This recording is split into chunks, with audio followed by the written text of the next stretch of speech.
Hey everyone, welcome to the first episode of Synced Up Equipment Basics, where we teach you fundamentals that you need to get started spinning in color guard. My name is Kyle Gwynn, and today we're going to be answering the question of what is a flag? In today's video, we're going to be going over the basic anatomy of a flag, some standard holding positions, as well as the overall weight distribution throughout the flag and how to control it. If you haven't already, please like the video, subscribe, and hit that bell icon down below so you can be notified with any of our future uploads. And now that that's out of the way, let's begin.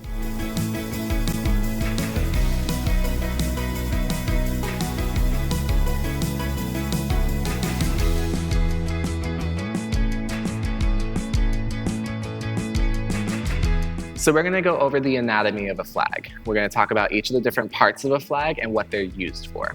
So to begin, we're going to talk about the pole. The pole itself is about 6 feet long. That's a standard and a general length of flags that you'll see for the most part. Sometimes you'll see 5 feet, sometimes you'll see 7, but generally you'll see 6 feet the most. Starting at the top of the flag, we have the top crutch tip. This is the part of the flag that holds the heaviest weight inside the pole. It's then covered by a crutch tip and wrapped around with electrical tape to make sure that the weight stays inside the pole. After the top crutch tip, we have the silk. There's about 3 feet of silk wrapped around the pole, so about half of the pole is the silk that's wrapped around it. The tail of the flag has about 3 to 4 feet of fabric. This ranges depending on what kind of silk you may have, but as a general, usually about 3 to 4 feet for the tail and 3 feet for the wrap around the pole. After the silk, we have what's called the tab. It's just a little bit of electrical tape that connects the silk to the bottom half of the pole. It's mainly used as a reference point for whenever you're doing choreography and technique. After the tab, we have the top tape and the bottom tape. A way to remember this is the top tape is closer to the top crutch tip and the bottom tape is closer to the bottom crutch tip. The top tape and the bottom tape usually are a piece of electrical tape that's the same color as the pole. I have them as different colors so that way you're able to see them on the video. But these are mainly meant to be reference points similar to the tab, reference points for technique and choreography that can be felt by the spinner. So they're not necessarily meant to be seen by an audience, but they're meant to be felt so that way whenever someone says, hey, take your right hand and grab the top tape, everyone is grabbing at the same spots. And then after the 2 tapes, we have the bottom crutch tip. Similar to the top crutch tip, it holds a weight inside the pole, but it holds the lighter weight inside the pole. So overall, we have 6 feet of pole. We have our top crutch tip. We have 3 feet of silk and about 3 to 4 feet of tail. We have our tab, our top tape, our bottom tape, and our bottom crutch tip.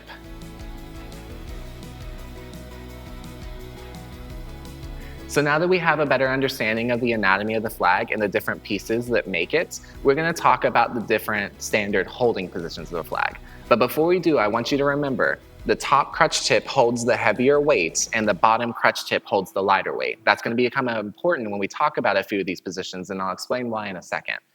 Along with this, I want you to also know that all of these positions can be done on the right and the left side. I'll explain how to know which side you're doing in a second, but just know we'll be talking on a right and a left side basis.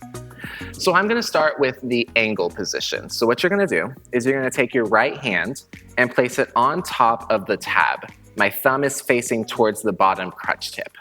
My left hand is going to go on the bottom tape, and that thumb of that left hand faces out towards the silk.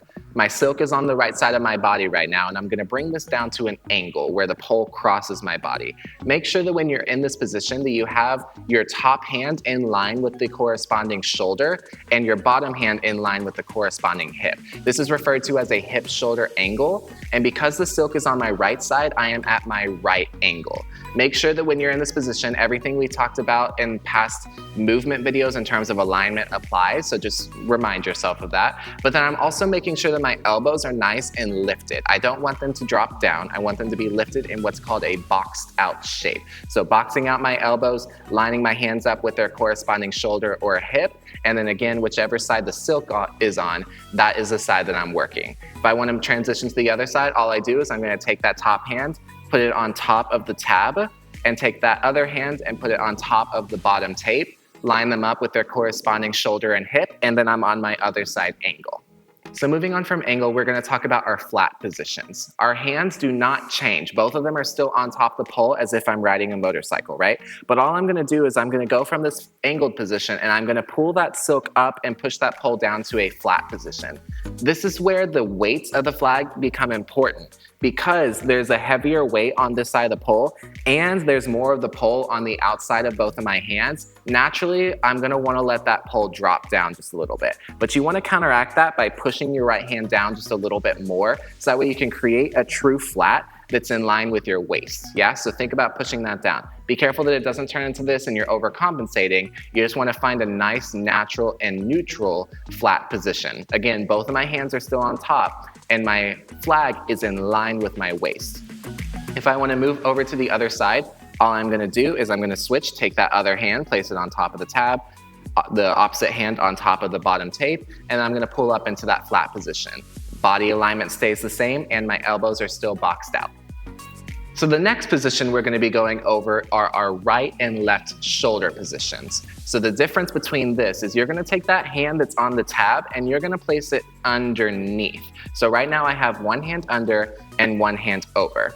From here, I'm going to take my flag straight up into the air and I'm going to align my bottom hand with my belly button and my top hand should be just slightly over my forehead right now. My flag will be straight up and down. Both thumbs, if you notice, will be pointing upwards, yeah? So each hand are going in opposite directions to grab the pole. I'm still boxing out my elbows. I'm still having everything stay the same with my alignment. I am now at my right shoulder because my right hand is on top. To move over to my left shoulder, all I do is I bring my right hand down to the bottom tape.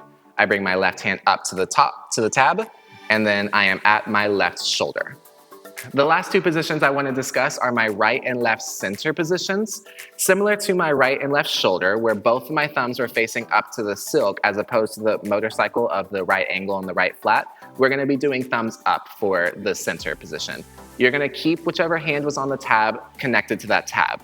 But that hand that was at the bottom tape, you're going to take it up and place it in the middle of the silk. Yeah, so my thumb is still facing up to the top crutch tip, but my hand is wrapped around the silk, the part of the pole that the silk is wrapped around. From here, that hand that's connected to my tab is going to be in line with my belly button, and the hand that's connected to my silk is going to be in line with my face, and this is my right center. From here, what I do to get to my left side is I take that left hand connected to the tab, take that right hand connected to the middle of the flag, and then I'm in my left center. Overall, a good rule of thumb to remember your right and your left side, whichever hand is connected to the tab of the flag, that's the side that you're on. So for my right angle, my right hand is on the tab. For my right flat, my right hand stays on the tab. For my right shoulder, my right hand stays on the tab. And for my right center, again, my right hand is on the tab. So just to recap everything we talked about, we went over the anatomy of a flag, talking about the top crutch tip all the way down to the bottom crutch tip.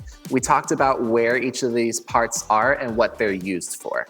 After that, we talked about the different holding positions of the flag, which was the right angle, right flat, right shoulder, right center, and then all the various left side versions of each of those positions. And then we also talked about the weight of the flag, the heavier weight being at the top crutch tip and the lighter weight being at the bottom crutch tip, and how that applies to the different holding positions, mainly when it comes to flat and how to control that weight just a little bit better. And that is the end of our What is a Flag Basics video.